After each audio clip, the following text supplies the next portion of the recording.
김건희 여사 출장 조사에 대해서 이원석 검찰총장이 진상 파악을 지시했죠. 그런데 이창수 서울중앙지검장이 수사 끝날 때까지 협조 못한다, 이렇게 반기를 들었습니다. 검찰 내에 이 갈등이 더 심해지는 양상인데요. 어떻게 봐야 될까요? 한동수 전 대검 감찰부장 연결해서 진단해 보도록 하겠습니다. 나와 계시죠? 네, 안녕하십니까. 네, 안녕하세요, 부장님. 한동수 변호사입니다. 네. 일단 이창수 지검장이 수사가 마무리된 뒤에 진상 파악에 협조하겠다, 이런 뜻을 그러니까 밝혔다고 하는데, 이걸 어떻게 평가를 해야 될까요?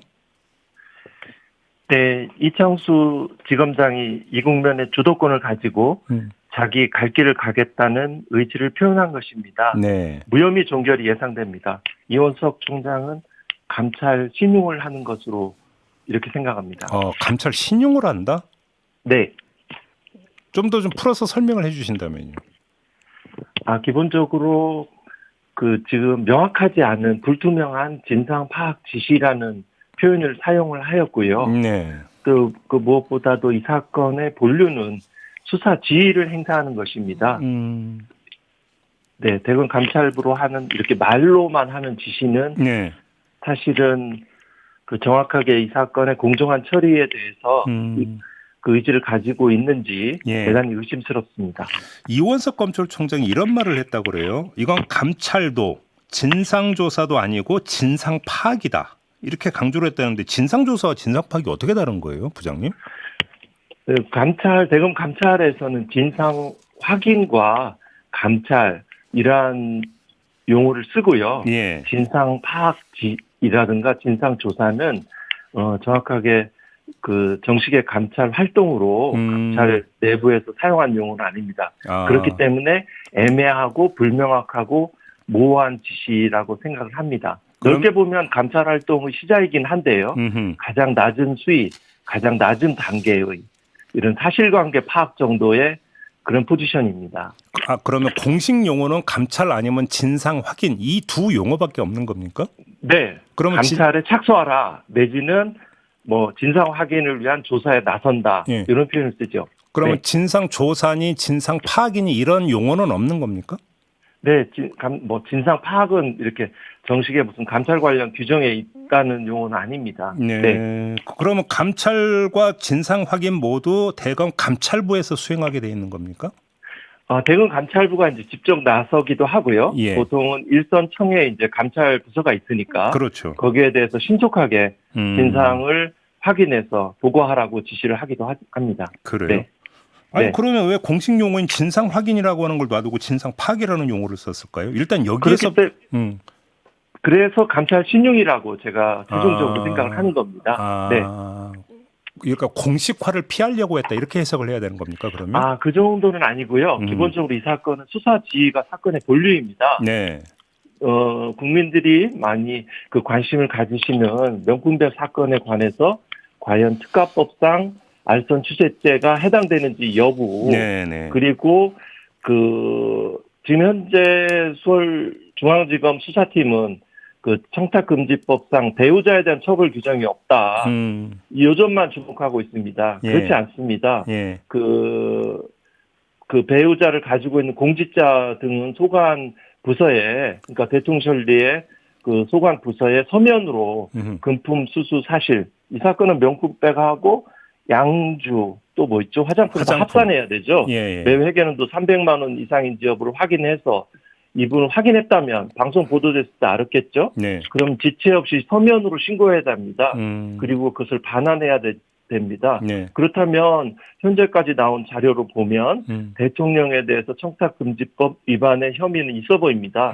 다만 그렇다면 이제 재직 중에는 내란 외환죄에 대해서 소추가 불가능하기 때문에 조건부 시한부 기소중지 처분을 하게 되죠. 또 당장 현재 피의자인 김건희 씨에 대해서는 또 이 사건에 대해서 특가법상 알선 추세죄에 해당된다면 그 범죄 혐의를 명확하게 파악을 해서 거기에 해당된다면 이건 배우자도 공수처 수사 대상입니다. 고위공직자 범죄에 해당됩니다. 그래서 공수처에 사건을 이첩할 것, 이런 지시 수사지를 하는 것이 본류이지요.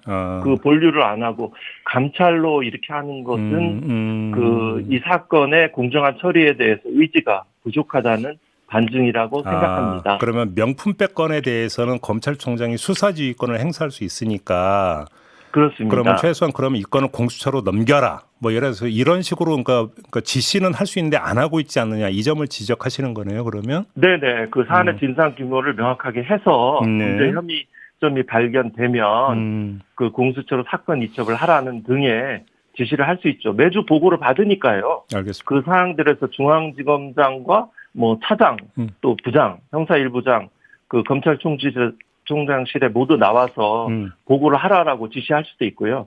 그 수사지휘권을 행사할 수 있죠. 그런 걸 하지 않고 뭐 진상 파악 지시라는 등 내지는 이런 부분들을 통해서 언론에 이렇게 알려서 얘기할 것은 아니라고 생각합니다. 결국은 그러니까 무혐의 종결 처리를 하기 위한 수순밟기에 불과하다 이렇게 평가하시는 겁니까? 그러면? 네, 쌍방 다 그런 쪽으로 가고 있고 다만 이 사건의 주도권은 이창수 지검장이 가지고 있고 무혐의 종결로 가는 방향이다. 알겠습니다. 이렇게 해석하고 있습니다. 일단 그 개통 문제가 궁금해서 좀 더 추가로 여쭤볼게. 감찰이든 진상 확인든 절차가 시작이 되더라도 수사 결론은 그냥 별도로 내릴 수 있는 겁니까? 그렇습니다. 수사와 감찰 절차는 별도의 절차입니다. 네. 그래요? 다만 뭐 이 부분에 대해서 아주 감찰에 대해서 그 의지를 가지고 있다면 이 한 3, 4주 정도의 시간 내에서 징계 청구 여부를 그 결정할 수 있습니다. 징계 청구권자인 검찰총장이 그렇게 한다면 사건의 최종 처분 전에 처리 예정 보고를 그 요청할 수 있습니다. 그러니까 이 무혐의를 할지 아니면 공소 제기를 할지 사건을 이첩할지에 대해서 그 사전 보고를 하고 그 승인을 받도록 지시를 한다면 그 징계 청구 절차 징계 청구가 먼저 일어날 수도 있죠. 그렇지만 그렇게 되지는 않을 것으로 예상합니다.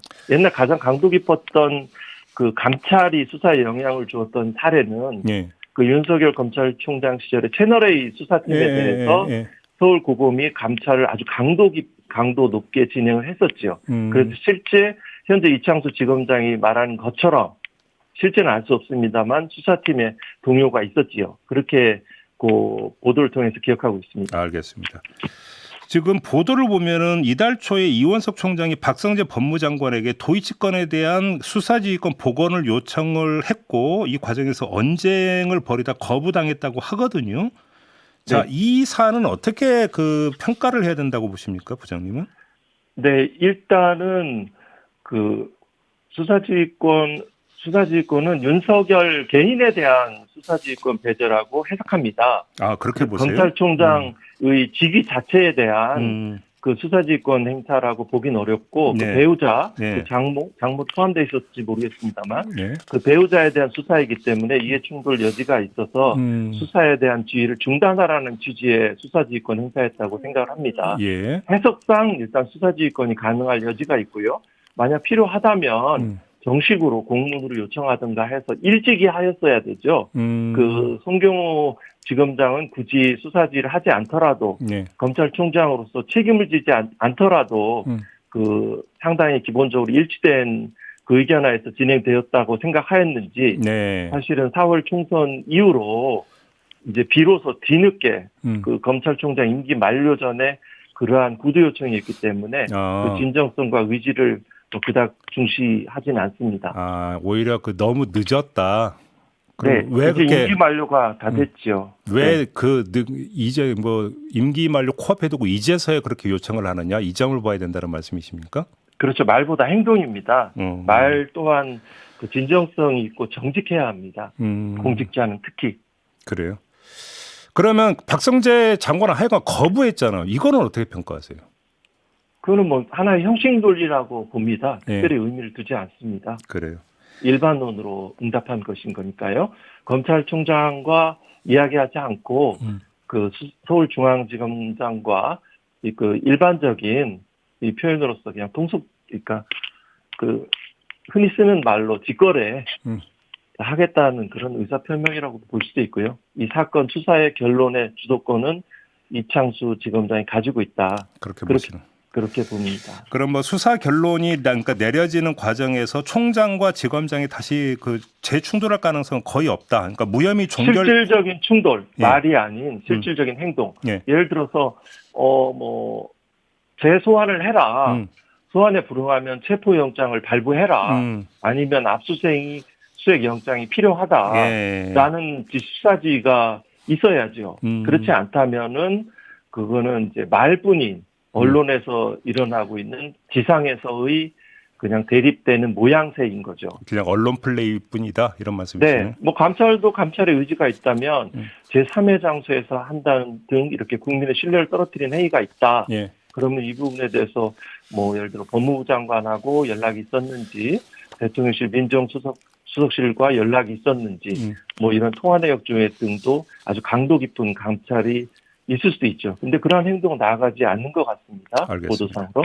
네. 시간이 다 돼서 짧게 마지막으로 그러니까 일부에서는 이게 4년 전 데자뷰 아니냐. 4년 전에는 윤석열 검찰총장이 식물질 상태였는데 이번에 이원석 총장이 식물 상태다. 이런 식으로 분석하는 그 시각도 있던데 어떻게 보십니까? 동의하지 않습니다. 아니다. 네. 이거는 아주 그 당시에는 문재인 대통령에 대한 네. 그 정권을 잡아가는 과정에서 검찰권을 사유화한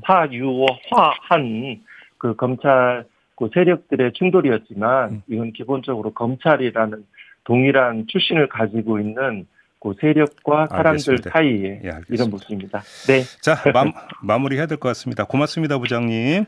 네, 감사합니다. 네. 평화를 빕니다. 네, 한동수 전 대검 감찰부장이었습니다.